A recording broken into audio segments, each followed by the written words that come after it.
तो नाज़रीन ये थी हेडलाइंस। अब खबरों को तफसील से जानेंगे। तेलंगाना में मौसम की तब्दीली से अस्पतालों में मरीजों की तादाद में इजाफा देखा जा रहा है। हैदराबाद के सरकारी अस्पताल गांधी अस्पताल में स्वाइन फ्लू के मरीजों में इजाफा देखा गया है। इसके अलावा वायरल बुखार से भी अस्पतालों में मरीजों का हुजूम देखा जा रहा है। डॉक्टरों ने अवाम से सेहतमंदाना उसूलों को अपनाने की अपील की है। मास्क लगाकर अवामी मकामात पर जाने की अपील की गई है। गांधी अस्पताल में स्वाइन फ्लू के मरीजों के लिए अलहदा वार्ड्स बनाए गए हैं। गांधी अस्पताल के डॉक्टर्स ने बुखार आने पर डॉक्टरों से रुजू होने की अपील की है। Swine flu has become a very common problem in nowadays because of its season, winter season. In this winter season, the swine flu virus becomes very much powerful, and it try to more aggressive in nature. So in this season, the swine flu number is been increasing day by day. So when compared to previous month, the previous month had the almost 30 cases got admitted in Gandhi Hospital, October month. And overall, this entire year, from the January to this month, up to this month, there are total number of admissions of swine flu positive cases were 36. Out of 36 cases of these swine flu positive patients which are admitted in Gandhi Hospital, there are 7 deaths has happened in Gandhi Hospital. So at least the rest of the people, all of the 29 patients have been discharged very well. So thing is that in Hyderabad, in and around of the Hyderabad, the patients are been coming from the Sangareddy, Vikarabad, LV Nagar and surrounding areas. We are getting lot of cases of swine flu. So these swine flu cases are prominently coming in the lower socio-economic group of people. They are getting more affected because of the out of ignorance, and because of the people don't know much about the virus pattern of spreading over. So herewith the reason is that because of more crowding, people are going in more crowding areas. They are getting affected with swine flu because of not following certain hygienic measures. So the personal hygiene is very important. They must maintain by means of frequent hand washing, as well as the keeping some mask, nasal mask. They must use it. So if they use the nasal masks and hand washing frequently, so they must maintain some minimum distance between the person to person. So these are the important features by means they can prevent the swine flu very well. So here the death rate has been very much less compared to last year. The last year the total number of the swine flu cases got admitted was 230 cases were admitted last year. So this year only 36 cases admitted in Gandhi Hospital. So the last terminal stage, the patient comes to the government hospital where the facility is better in Gandhi Hospital. If such hospital the patient is going to come in at early stage, definitely we are going to save the patients very well. Here we have the disaster ward is there. We have 20 beds of patients. 20 beds have been allotted only for this swine flu. So it's a dedicated ward of swine flu patients have been allotted in Gandhi Hospital, as well as there are 10 ventilators are dedicated for only for swine flu patients. So here there is a dedicated staff is there, pulmonary department, they are looking after swine flu patients. More and more awareness has to be created in the public. So the moment they get some kind of little bit body pains, high temperature and lacrimation, frequent the watering of the eyes and frequent sneezing, allergic phenomena. So people, those who are suffering for more than 1 week time, we must suspect a swine flu. So severe body pains and high temperature with cough and little bit breathlessness. So these symptoms are there in any patient. We must suspect swine flu.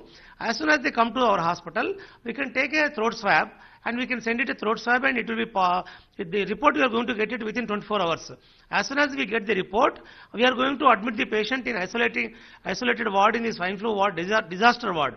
So in this ward we will admit them and we treat them very safely. So the response rate of recovery is also very good in Gandhi Hospital. उम्मीदवारों की फहरिस्त पर दिल्ली में screening committee के इजलास में तबादला ख्याल किया गया। इजलास की सदारत स्क्रीनिंग कमेटी के सदर नशीन भक्त चरणदास ने की। बताया जा रहा है कि नशस्तों को कतियत दिए जाने के बाद हलीफ जमातों में नशस्तों की तकसीम पर बातचीत मुकम्मल की जाएगी। इम्कान है कि पार्टी की मरकजी इलेक्शन कमेटी का इजलास 8 नवंबर को मुनक़िद होगा, जिसमें उम्मीदवारों और नशस्तों की तकसीम को मंजूरी दी जाएगी। कहा जा रहा है कि पार्टी कायदीन ने यह फैसला कर लिया है कि तमाम 119 हलकों से उम्मीदवारों के ऐलान का हलीफ जमातों के साथ एक ही दिन ऐलान कर दिया जाए। कांग्रेस ने 95 सीटों पर उम्मीदवार खड़ा करने का ऐलान किया है। तेलुगुदेशम, टीजेएस, सीपीआई मजीद सीटों की मांग कर रहे हैं। कांग्रेस इन जमातों को इतनी नशस्तें छोड़ने के लिए तैयार नहीं है। महाकूटमिకి సంబంధించిన అలయన్స్ పార్ట్నర్స్ తో సహా విడుదల చేయడం జరుగుతుందనేటువంటి తెలియజేస్తూ రాహుల్ గాంధీ గారు చాలా సందర్భాల్లో చెప్పినారు. టికెట్ ఆశిస్తున్న వాళ్ళు అందరికీ టికెట్లు రాకపోయినా రాబోయే కాలంలో తెలంగాణలో ఏర్పడే కాంగ్రెస్ ప్రభుత్వంలో అందరూ కూడా భాగస్వాములుగా తీసుకోబడతారు. అటువంటి కొన్ని సమస్యాత్మక ఉన్నటువంటి కాన్స్టిట్యూన్సీలకు సంబంధించిన నాయకత్వం సంప్రదింపుల ద్వారా కూడా ఒక ఆలోచనకు వచ్చినప్పటికీ ఆ విభేదాలను తొలగించి ఐక్యంగా ముందుకు పోవాలనే ఆలోచనతో కార్యక్రమం నిర్వహిస్తోంది. ఏది ఏమైనప్పటికీ మొట్టమొదటిసారిగా చాలా కాలం తర్వాత అన్ని క్షేత్రస్థాయిలో ఉన్న వాళ్ళందరూ కూడా సంప్రదించి అన్ని వర్గాలకు అందరికీ కూడా ఒక సమగ్రమైనటువంటి భాగస్వామ్యం వచ్చే విధంగా సభ్యులందరూ కూడా కలిసి ఎంపిక చేయబడేటువంటి అభ్యర్థుల యొక్క జాబితా బాగుంటుందని ఆకాంక్షిస్తా ఉన్నాం. కొంత ఎప్పటికైనప్పటికీ కూడా డెఫినెట్లీ కొంతమంది ఆశావాళ్ళకు ఇబ్బంది అనిపించినా ఎంపిక ప్రక్రియకు సంబంధించి ప్రదేశ్ కాంగ్రెస్ అధ్యక్షులు కానీ సిఎల్పి నాయకులు కానీ మిగతా మన ఈ యొక్క స్క్రీనింగ్ కమిటీ చైర్మన్ గారు కానీ సభ్యులు కానీ ఏఐసిసి కార్యదర్శులు కానీ అన్ని రకాలుగా విశేషమైనటువంటి వారి సర్వే సమాచారం అన్నిటి తర్వాత ఎల్డీఎంఆర్సీ తదితర అన్నిటి సోర్స్ ద్వారా ఈరోజు ఒక ప్రక్రియ ముగించుకోబడింది. దీని యొక్క ప్రక్రియ మొత్తంగా 8-9 తారీఖు లోపల పూర్తి చేసి నామినేషన్ల నాటికి 119 సీట్లతో మేము ముందుకు పోతా ఉన్నాం. ఫైనాన్స్ పార్ట్నర్స్ మిగిలిన స్థానాల్లో పోటీ చేస్తాను. నెంబర్ మళ్ళీ చెప్తాను. స్క్రీనింగ్ కమిటీ ఉన్ననాడు వాటిని ఉదయం పూట వాటిని కొన్ని చిన్న చిన్న अंशाल ఏమనుంటే పరిష్కరించుకోబడతాయి. उधर CPI leader C Venkat Reddy ने कांग्रेस पर सीपीआई के साथ एहानत आमेज सलूक इख्तियार करने का इल्जाम लगाया है. उन्होंने कांग्रेस पर सीटों की तकसीम मामले पर काबिल लिहाज सीटें देने की मांग की है. बसूरत दीगर प्लान बी पर अमल करने की धमकी दी है. 3 సీట్లు అనేటువంటి భావన వచ్చినందువల్ల ఆ లీకేజ్ వచ్చినందువల్ల కూడా తీవ్రమైన అసంతృప్తులు వ్యక్తమవుతున్న నేపథ్యం ఉంది. మేము సీరియస్ గా చెప్పాం. మొట్టమొదట మా లిస్టు కూడా మేము ఇచ్చిందే 9 సీట్లకే ఇచ్చాం. మేదో 20, 30, 40 సీట్లు అడగలేదు. కొత్తగూడెం, వైరా, హుస్నాబాద్, అలాగే బెల్లంపల్లి, మన ఈ ఆలేరు, మునుగోడు, మంచిరాల్, ఈ రకంగా పినపాక ఇవన్నీ సీట్లు ఇచ్చాం. కానీ ఈ రోజున జరుగుతుంది ఏమంటే కొత్తగూడెం కాడనే పేచి పెడతా ఉన్నారు. ఇది చాలా అన్యాయం. దీన్ని రాష్ట్ర పార్టీ సీరియస్ గా తీసుకుంటుంది. మా జాతీయ పార్టీ దృష్టికి కూడా తెచ్చాం. అది కూడా మరి ఒకనాడు ఇస్తామంటారు, ఒకనాడు ఇంకోసారి ఇయ్యమంటారు. ఎప్పుడేం మాట్లాడతారో చెప్పలేనటువంటి పరిస్థితి. ఇది చాలా బాధాకరమైంది, అవమానకరమైంది కూడా. అందుకనే మేము బీసీ లేదా ఓసీ అనే కాకుండా మా వాణి వినిపించేటువంటి పరిస్థితి కూడా కావాల్సిన అవసరం ఉంది. అందుకనే నామినేషన్ కూడా అవసరం. అందుకనే మేము సీరియస్ గానే మాకు ప్రధానమైన సీట్లు నల్గొండ జిల్లాలో 1, అలాగే కొత్తగూడెం, హుస్నాబాద్, మరి ఈ ఆదిలాబాద్ ఉమ్మడి జిల్లాలో మంచిర్యాల లేదా బెల్లంపల్లి ఇలాంటి సీట్లు ఏమన్నా లేకుండా కనీసం 4 సీట్లన్నా లేకుండా ఈ ఒప్పందం చేసుకోవడం అనేది బాధాకరం అని చెప్పేసి మేము భావిస్తా ఉన్నాం. అందుకని రాష్ట్ర నాయకత్వం, జాతీయ నాయకత్వం కూడా మరొకసారి పునరాలోచించండి. ఈ రకమైన పద్ధతి అవలంబిస్తే గౌరవప్రదమైన ఒప్పందం అనిపించుకోదు. మీరు ఇవాళ ఆలోచించిన తీరు చూస్తూ ఉంటే మేము కూటమి ఎందుకు ఏర్పాటు చేస్తాం? తెలంగాణలో కేసీఆర్ నిరంకుశ పరిపాలన అంతం చేయాలి, లేదా కుటుంబ పాలన అంతం చేయాలని, గడిల పాలన అంతం చేయాలని, గౌరవప్రదమైన ఒప్పందం ఉండాలని చెప్పాం. దానికి భిన్నమైన పరిస్థితి సాగడం అన్యాయం. ఇది ఇప్పటికైనా నేను తెలంగాణ 50 మంది ప్రజలకు కూడా సమాజానికి విజ్ఞప్తి చేస్తున్నా. ఇవాళ సిపిఐ పార్టీ ఈ రకమైన పద్ధతిలో ఉండడం బాధాకరం. కాంగ్రెస్ పార్టీ పునరాలోచించుకొని మాకు ముఖ్యమైన సీట్లు ఇవ్వకపోతే మేము కూడా పునరాలోచించాల్సి వస్తుంది. మా రాష్ట్ర అత్యవసర కార్యవర్గం నిర్ణయం తీసుకుంటామని చెప్పి తెలియపరుస్తాం. अजीम इत्तेहाद में शामिल टीजेएस और सीपीआई का आज सीटों की तकसीम मामले पर इजलास हुआ. दोनों पार्टियों के लीडरों ने मुलाकात की और मौजूदा सूरत हाल और कांग्रेस की जानिब से सीटों की तकसीम के मामले पर गौर खौज किया और आगे की हिकमत अमली पर गौर किया गया. చర్చలు ఏం జరుగుతున్నాయి అనేది తెలుసుకున్నాం అంతే. ఇలా చర్చలు ఏమవుతున్నాయి, పరిస్థితి ఏంది తెలుసుకుందామని వచ్చిన. లేదు, ఊరికే కలిసిపోదామని వచ్చిన అంతే. నిన్న నుంచి సందేశం ఇది రాలేదు కాబట్టి ఇప్పుడు దాని మీద ఇంకా మాట్లాడటానికి ఏం లేదు.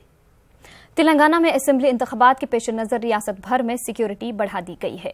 मामूली चेकिंग के दौरान हैदराबाद के 3 इलाकों से पुलिस ने 7 करोड़ से जायद की रकम को जब्त कर लिया है। हैदराबाद के इलाका पब्लिक गार्डन में गाड़ियों की तलाशी के दौरान पुलिस ने एक कार से 5 करोड़ रुपए की रकम जब्त कर ली। इसके अलावा 4 अफराद को भी हिरासत में लिया गया है। दूसरी जानिब बंजारा हिल्स और शाह इनायतगंज से भी भारी मिकदार में रकम जब्त कर ली गई है। 7 करोड़ 51,10,300 रुपीस का कैश है। ये crime number 583 of 2018 under section 171B, 468, 471, 420 red with 120 BIPC of Saifabad police station में रजिस्टर हुआ। इस एंटायर ऑपरेशन के तहत एक इंपॉर्टेंट चीज यह भी सामने आया कि इसमें एक .32 नॉन प्रोहिबिटेड बोर का रिवॉल्वर जो इंडियन ऑर्डिनेंस फैक्ट्री कानपुर का बना हुआ है उसका भी सीजर हुआ। जैसा कि आप लोग जानते हैं, तेलंगाना स्टेट में अभी इलेक्शन कमीशन के नोटिफिकेशन के हिसाब से वेपन लेकर बाहर घूमना उसकी इजाजत नहीं है। जम्मू कश्मीर में मिलिटेंटों की हलाकत के बाद मुल्क के तमाम एयरपोर्ट्स पर सिक्योरिटी बढ़ा दी गई है। एयरपोर्ट्स को निशाना बनाने और तैयारों को अगवा करने इंटेलिजेंस की इतला पर सिक्योरिटी बढ़ा दी गई है। शमसाबाद एयरपोर्ट पर मरकजी व रियासती सिक्योरिटी दस्तों की इजाफी टीमों को तैनात किया गया है। रियासती दाखिला सेक्रेटरी की क़यादत में CISF के अलावा NSG कमांडोज की टीमों ने एयरपोर्ट आने वाले तमाम गाड़ियों की तलाशी मुहिम शुरू कर दी है। तेलंगाना में जिला वकार आबाद के परगी मंडल में भयानक सड़क हादसा पेश आया है। DCM वैन और ऑटो के बीच हुए तसादुम में एक ही खानदान के 3 अफराद की मौके पर ही मौत वाक़या हो गई। तेज रफ्तार ऑटो ने तवाजुन खोकर मुखालिफ समत से आने वाली DCM को टक्कर दे दी। ऑटो में सवार 3 अफराद की मौके पर ही मौत हो गई। पुलिस ने केस दर्ज करते हुए लाशों को दवाखाना मुंतकिल कर दिया है। हैदराबाद के इलाका कोतापेट के विक्टोरिया मेमोरियल मेट्रो स्टेशन पर एक खातून ने खुदकुशी की कोशिश की। घरेलू तनाजे से तंग आकर NTR नगर इलाके से ताल्लुक रखने वाली स्वापना नामी खातून ने मेट्रो स्टेशन से नीचे छलांग लगा दी। यह वाकया CCTV में कैद हो गया। शदीद जख्मी हालत में खातून को मकामी लोगों ने उस्मानिया दवाखाना मुंतकिल किया। पुलिस ने केस दर्ज करते हुए तहकीकात का आगाज कर दिया है।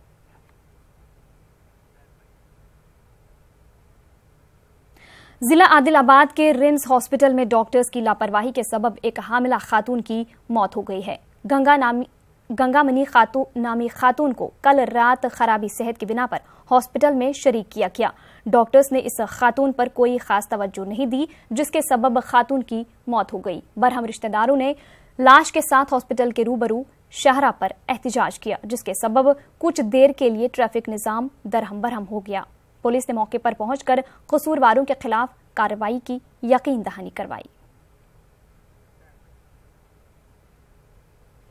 उर्स हजरत सैयद शाह अफजल बियाबानी काजीपेट का आगाज अमल में आया। जुलूस संदल में कौमी यकजहती के मनाजिर देखे गए। संदल में तेलंगाना, AP, महाराष्ट्र, गुजरात, राजस्थान के अलावा दीगर मकामात से अकीदतमंद शरीक रहे। साबिक रुकन असेंबली विनय भास्कर, निगरानकार नायब वज़ीर आला केसरी हरी और दीगर लोगों ने शिरकत की। सजादा नशीन दरगाह हजरत अफजल बियाबानी ने लीडरों का खैर मकदम किया और तबरुकात तकसीम किए।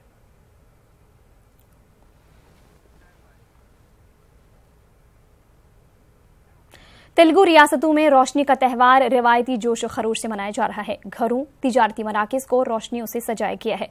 बाजारों में हुजूम देखा जा रहा है। उधर दिवाली के मौके पर बढ़ती आलूदगी पर काबू पाने के लिए सुप्रीम कोर्ट ने चंद शराइत लागू किए हैं। हैदराबाद पुलिस ने सुप्रीम कोर्ट की गाइडलाइंस पर अमल करते हुए रात 8 बजे ता 10 बजे तक आतिशबाजी की इजाजत दे दी है। हैदराबाद पुलिस ने सुप्रीम कोर्ट के अहकामात पर अमलआवरी की शहरियों से अपील की है। बसूरत दीगर कानून की खिलाफवर्जी करने वालों के खिलाफ सोमोटो केस दर्ज करते हुए कार्रवाई की जाएगी।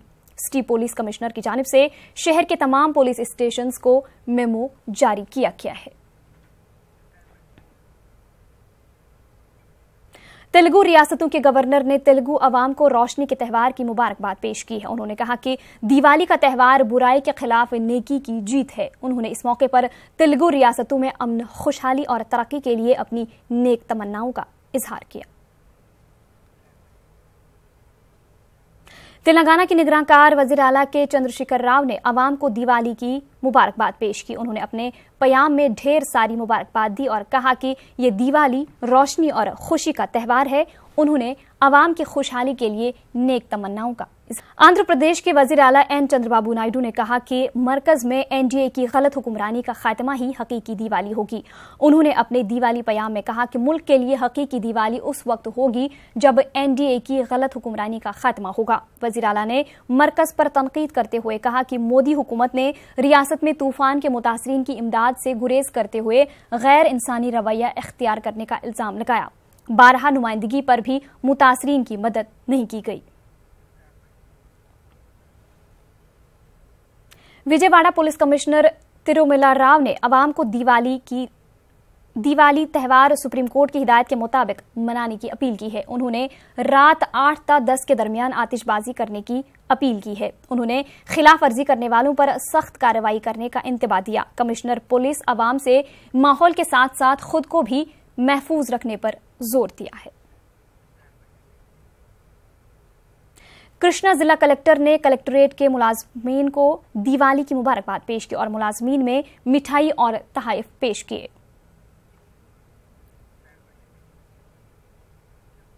नई सोच और ऊंचे ख्यालात के जरिए ही तरक्की मुमकिन है। नई सोच के साथ हमारे साथ जुड़ने वालों का हम पर मुमकिन ताउन करने तैयार हैं, ये कहना है आंध्र प्रदेश के आईटी वजीर नारा लोकेश का। विजयवाड़ा में निजी कंपनी के इफ्तिताह के बाद अपने खिताब के दौरान लोकेश ने कहा कि किसी भी काम की शुरुआत अच्छी होनी चाहिए। मुलाजमीन की मेहनत से ही इदारे की तरक्की मुमकिन है। दुनिया भर की बड़ी बड़ी कंपनियों की तरक्की के पीछे मुलाजमीन की दिलचस्पी और मेहनत पोशीदा है।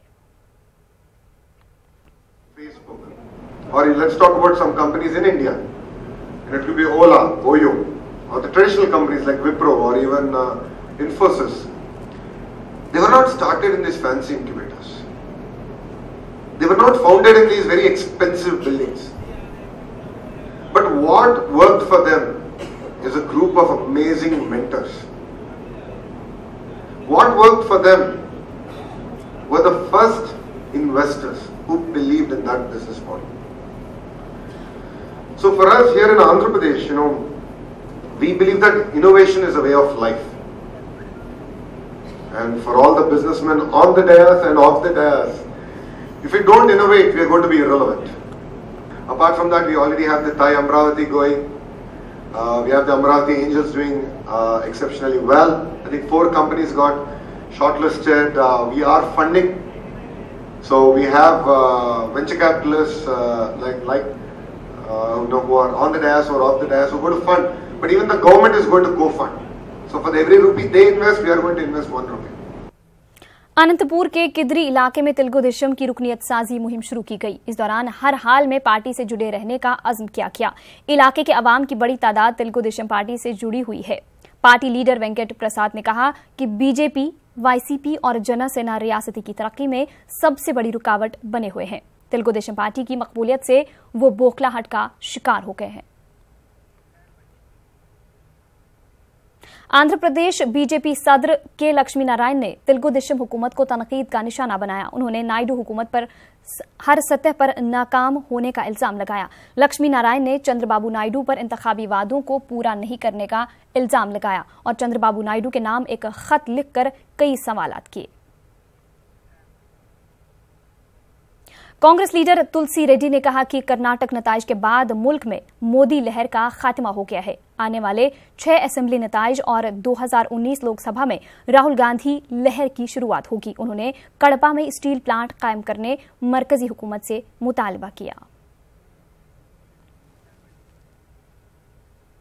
तेलुगु देशम और जनसेना में पोस्टर वॉर शिद्दत इख्तियार कर गई है। चंद दिन कबल तेलुगु देशम पार्टी के एक लीडर ने जनसेना पार्टी सदर पवन कल्याण के खिलाफ पोस्टर जारी किया था, जिसके बाद अब जनसेना पार्टी के एक लीडर ने तेलुगु देशम सदर एन चंद्रबाबू नायडू के खिलाफ पोस्टर जारी किया है। विजयवाड़ा के अहम इलाकों में चंद्रबाबू नायडू के खिलाफ पोस्टर्स लगाए गए हैं। पोस्टर वॉर पर पुलिस हरकत में आ गई है।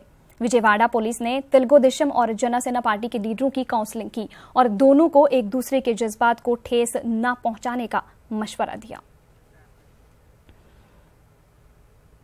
करनूल में 8, 9 और 10 दिसंबर को मुनक्किद होने वाले आलमी तबलीगी इज्तिमा की तैयारियां जोर शोर से जारी हैं। इज्तिमा की तैयारियों का जायजा लेने के लिए रुकन राज्यसभा टीजी वेंकटेश और अक़लियती बहबूद अफसर शेख मस्तान वली ने जायजा लिया। टीजी वेंकटेश ने बताया कि वजीर आला चंद्रबाबू नायडू ने 8 दिन में एक मरतबा फिर जायजा लेने की हिदायत दी है। डिस्ट्रिक्ट हज कमेटी करनूल की तरफ से आज़मीन हज की खिदमत में 2019 के लिए एप्लीकेशंस इशू किए गए और तमाम कार्रवाई चल रही है और तमाम आज़मीन हज 2019 से गुजारिश की जाती है कि अगले माह की 17 तारीख तक एप्लीकेशंस के औकात हैं। लिहाजा सारे हजरात अपने अगर पासपोर्ट ना हो तो फौरन रुजू होकर अपने पासपोर्ट बनाएं और एप्लीकेशंस के लिए दरख्वास्त पेश करें। वाईएसआर लीडर हफीज खान और रामिया ने बताया कि वाईएस जगन की प्रजा संकल्प यात्रा का 1 साल मुकम्मल हो गया है और इस यात्रा में वाईएस जगन ने लाखों लोगों से मुलाकात करके उनके मसाइल से मुताल्लिक जानकारी हासिल की। पूरा पब्लिक लोगों को इंतजार कर रहा है। जगनमोहन रेड्डी कभी आने वाला, कभी मुख्यमंत्री बनाएगा तो हमारा पूरा समस्या लोग सॉल्व हो जाएगा करके पूरा लोग इंतजार कर रहा है। आने वाले दिनों में 1 महीने में हमारी ये प्रजा संकल्प यात्रा खत्म हो जाएगी। जगनमोहन रेड्डी साहब की पिछले कुछ दिनों पहले ही जो है उनके ऊपर एक मर्डर अटैक हुआ था जो तेलुगु देशम पार्टी कराई है, बल्कि हम लोग सब जो है यहाँ पर सोच रहे हैं, पब्लिक भी सोच रही है। इंशाल्लाह आप लोगों की सबकी दुआओं से जो है वो अभी तो ठीक है, बिल्कुल जो है अब 2-4 दिन में फिर से प्रजा संकल्प यात्रा शुरू करेंगे। जमीयत उलमाए हिंद शाख करनूल की जानिब से इजलास मुनक्किद किया गया। मेहमान खुसूसी की हैसियत से साबिक रुकन कानून साज काउंसिल हाफिज पीर शबीर ने शिरकत की। उन्होंने मुल्क में फिरका परस्त ताकतों को रोकने के लिए हर मुमकिन कोशिश करने और अमन अमान की बहाली के लिए जमीयत के अरकान को हिदायत दी। और बंडीमेट्टू, अलीशर बाग, खल्ला और गुम्मज एरिया में देने वाले कोई भी नहीं, इसलिए हमें आवाज कमेटी के जानिब से हमें हर महीने में स्वाइन फ्लू के पैकेट्स ये करके उसका अवेयरनेस करने का प्रोग्राम रखे हैं। उसके सिलसिले में आज चित्तारगिरी में तकरीबन 900 पैकेट हमें तकसीम करे हैं। 3-4 दिन में खल्ला और बंडीमेट में भी, गुम्मज एरिया में भी करने वाले हैं। ये सभी आप सबको मालूम करा। आवाज कमेटी करनूल की जानिब से करनूल के कदीम शहर में स्वाइन फ्लू की रोकथाम के लिए एहतियाती तदाबीर के तौर पर अद्वियात की तकसीम अमल में लाई गई। सरकारी और समाजी तंजीमें इस जिम्न में बड़े पैमाने पर काम कर रही है।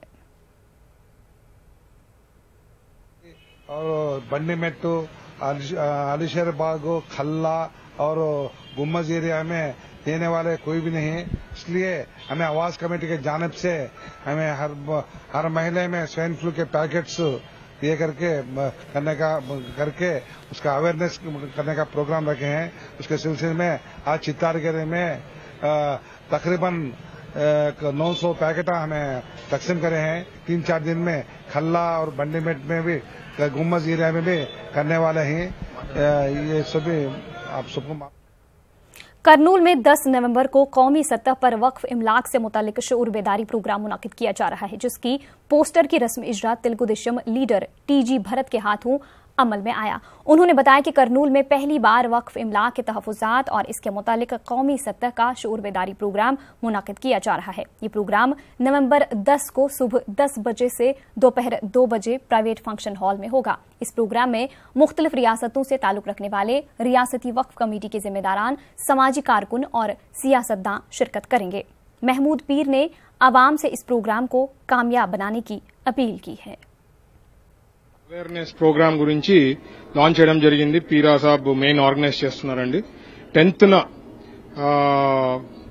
మెరిడియన్ ఫంక్షన్ హాల్లో ఆర్గనైజ్ చేయబోతున్నారు. ఫస్ట్ టైం నాకు తెలిసి ఇట్లా అవేర్నెస్ ప్రోగ్రామ్ తేవడం అనేది కర్నూలు హిస్టరీలో ఎప్పుడూ లేదు. ఎట్లా అంటే వర్క్ ప్రాపర్టీస్ ని ఎట్లా కాపాడుకోవాలా, లేకపోతే ఏమున్నాయి, ఇవంతా అవేర్నెస్ తెచ్చేకి ప్రజలకి చాలా మందికి తెలియకపోవచ్చు.